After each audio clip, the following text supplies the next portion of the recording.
They wanted him to kneel. They wanted him to disappear. But John Wick never learned how to surrender. This is the story of a man who declared war on gods, a man who climbed toward freedom, one bullet at a time. This is John Wick Chapter 4, and this is his last stand. John Wick is hiding in the shadows with the Bowery King, training, bleeding, preparing. But hiding isn't enough anymore. He rides into the desert to find the Elder, the man who sits above the high table itself. No words, no mercy. John pulls the trigger. The Elder falls. And with that shot, John Wick becomes the most wanted man on Earth. The high table doesn't forgive. They send the Marquis de Gramont, a man dressed in silk and soaked in cruelty. He doesn't just want John dead. He wants his name erased, his legend buried. The Marquis destroys the New York Continental. He executes Caine in cold blood, and he strips Winston of everything he built. The message is clear: help John Wick and you die with him. John flees to Osaka, Japan, to his old friend, Shimazu, the manager of the Osaka Continental. But the Marquis sends an army, and leading them is Caine, a blind assassin, a living weapon, and once John's closest friend. Caine doesn't want this fight, but his daughter's life hangs in the balance.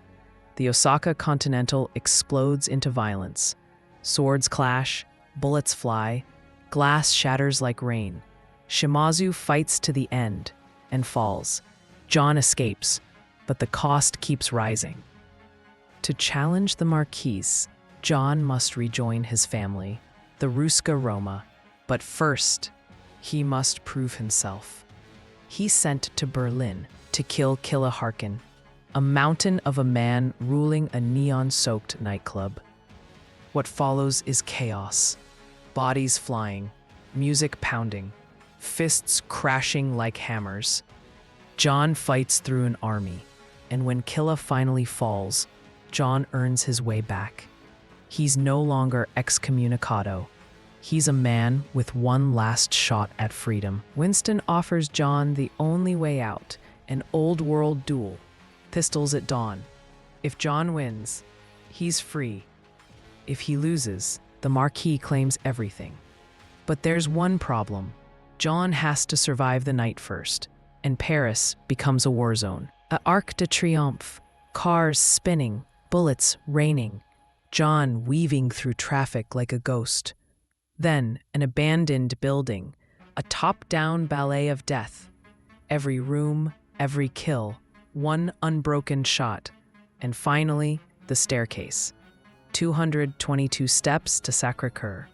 Every assassin in Paris, waiting. John climbs, gets knocked down, tumbles all the way to the bottom, and climbs again, and again. Because John Wick doesn't know how to quit. Dawn breaks. John and Caine stand across from each other, two warriors bound by fate. The duel begins. Shot after shot, blood after blood. Both men fall to their knees, but neither will stay down until the final round.